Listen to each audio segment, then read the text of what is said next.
du peuple, du roi, et de la puissance de la religion. Si les Iraniens, bon, ce livre est absolument inconnu en Iran, même en France, rares sont ceux qui connaissent, qui ont lu ce livre. Si ça avait été lu par les Iraniens avant les révolutions, ils auraient su que la religion a un pouvoir extraordinaire.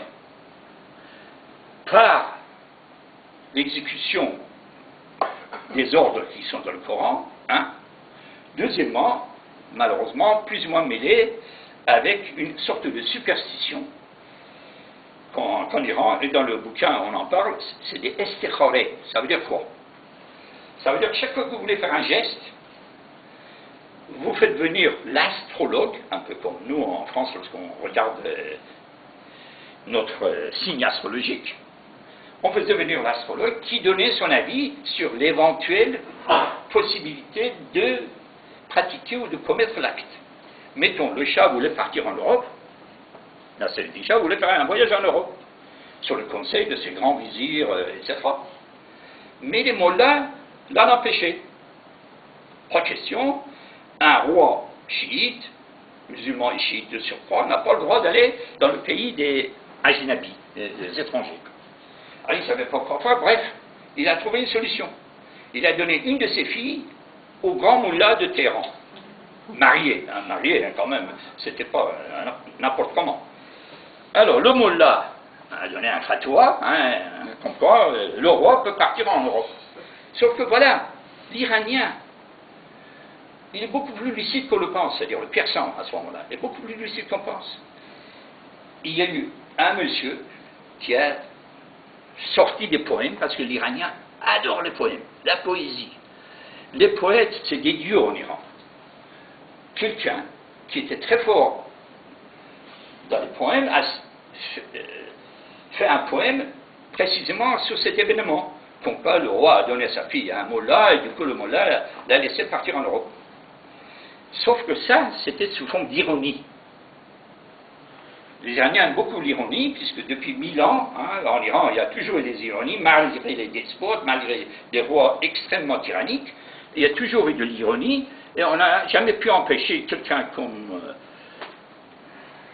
bon, bref, peu importe les noms, Obed Zakani et compagnie, de sortir leurs poèmes, leurs histoires ironiques, des versets même satiriques, je dirais.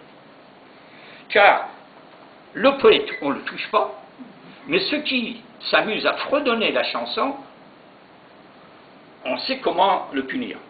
Effectivement, le roi, Nasser Shah, a eu vent de ce verset qui circulait dans les couches et bazar, c'est-à-dire dans les rues et au bazar.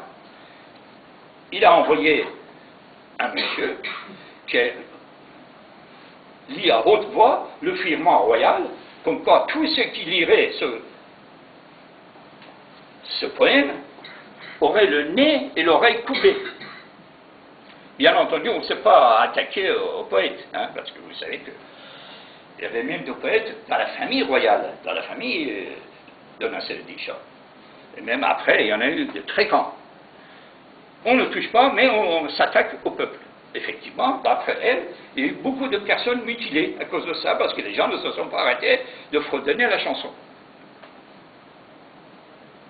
Juste une parenthèse, le nom Mirza, vous connaissez tous le nom Mirza, il y a deux sortes de Mirza en Iran. En France, il y en a trois. Vous connaissez le troisième, je ne vais pas vous le chanter, vous allez passer Mirza. Mais en Iran, le Mirza a deux significations. Si vous mettez après le nom, mettons Irad Mirza, c'est un prince. Mais si vous mettez le titre Mirza avant, ça devient un érudit, un lettré, un grand homme, un savant, un philosophe, etc.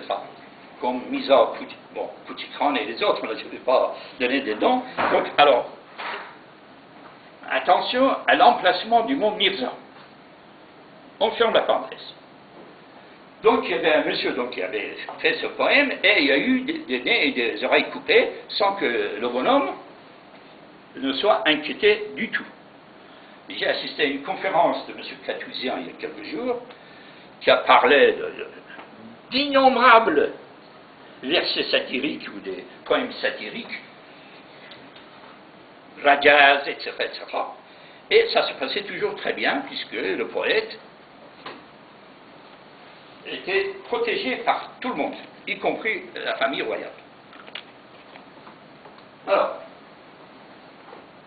voilà pour le plaisir du pouvoir, c'est pour vous dire comment le peuple se défend, comment le peuple arrive à court-circuiter le pouvoir. Bon, ensuite, je vais parler du persan. D'après Carla Serena, qui a connu pas mal de persans, c'est un monsieur très bien éduqué, ne dira jamais tu et qui que ce soit, toujours vous, sort un grand nombre de titres pour même des personnes qui ne le méritent pas. Vous êtes un tel, votre tête ressemble